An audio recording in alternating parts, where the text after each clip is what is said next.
everyone, my name's Tammy and this is my booktube channel, Believe in Yourself. And today my video is about my summer TBR. These are 5 books that I would like to get read during the summer. They just are giving me summer vibes and they're all new to me and I can't wait to read all of them. So I have 2 that are middle grade books. This one's called Summer of a Thousand Pies by Margaret Dilloway. And isn't that just a great cover? I love that cover. And it says, one summer, 2 aunts, 3 pets, a ton of new friends, and 1,000 pies. When Katie Bennett is sent to live with the aunt she didn't even know she had in the quaint mountain town of Julian, she isn't sure what to expect. Katie isn't used to stability after growing up homeless in San Diego with her dad. Now she's staying in her mother's old room, exploring the countryside filled with apple orchards, making friends, and working in Aunt Shell's own pie shop. And soon, Katie starts to feel like she belongs. Then she finds out that Aunt Shell's shop is failing, saving the business and protecting the first place she's ever really felt safe will take everything she's learned and the help of all her new friends. But there's some things even perfect pie just can't fix. And each month it breaks it down and tells how many pies they have made and how many there are to go on the 1,000.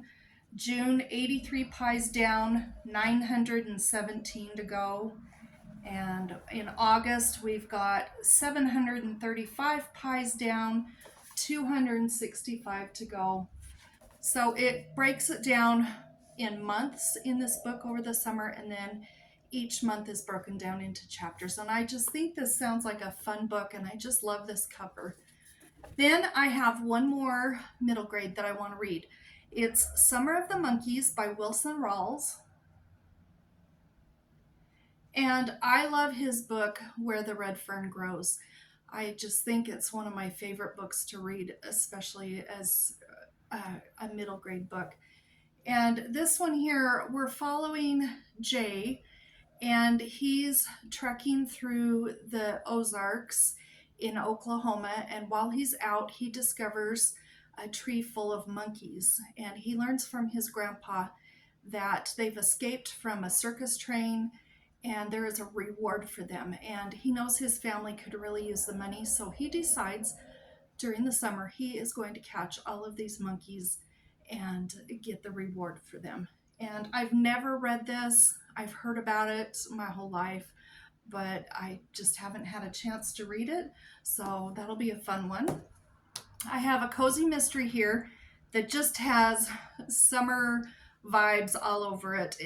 It's called An Escape Goat, a Zen Goat Mystery. This is the first one in the series by Janna Rollins.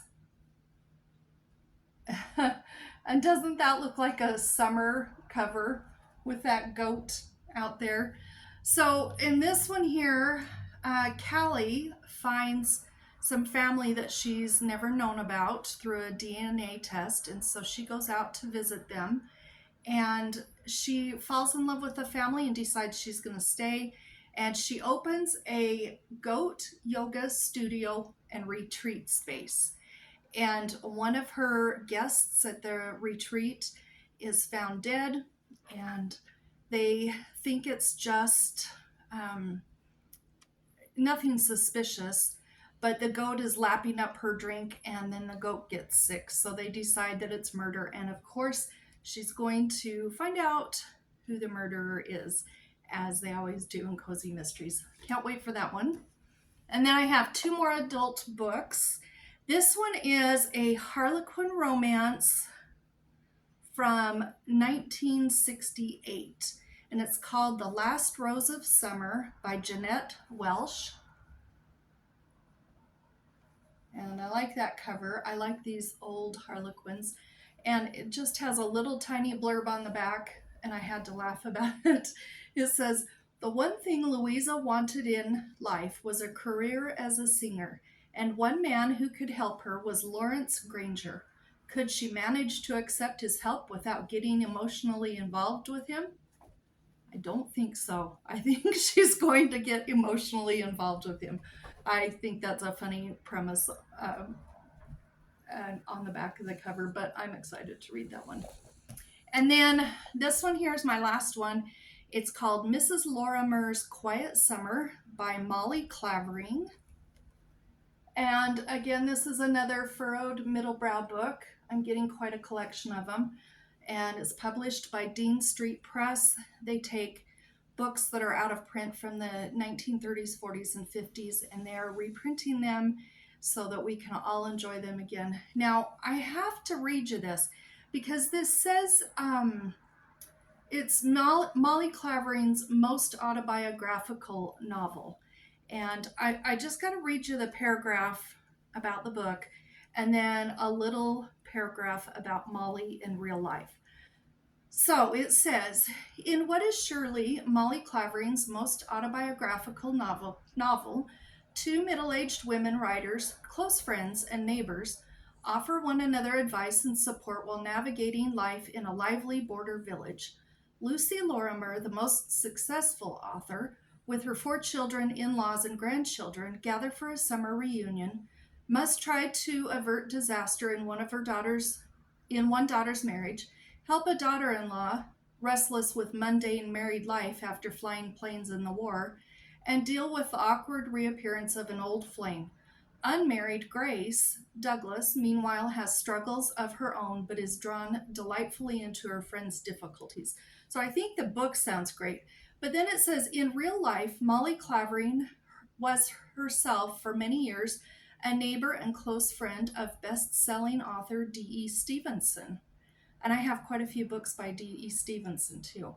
First published in 1953, Mrs. Lorimer's Quiet Summer is not only an irresistible family story, but undoubtedly provides some indication of the inspiring friendship between these two brilliantly talented women. And I'm looking forward to this. Might have to pick up a D.E. Stevenson and read right afterwards and just kind of compare the two where they were such good friends and neighbors. But those are my 5 books that I would like to read this summer. They're just giving me the summer vibes, like I said, and maybe it gave you an idea of a book to pick up this summer. If so, let me know down in the comments, and you have a great week and happy reading. Bye-bye.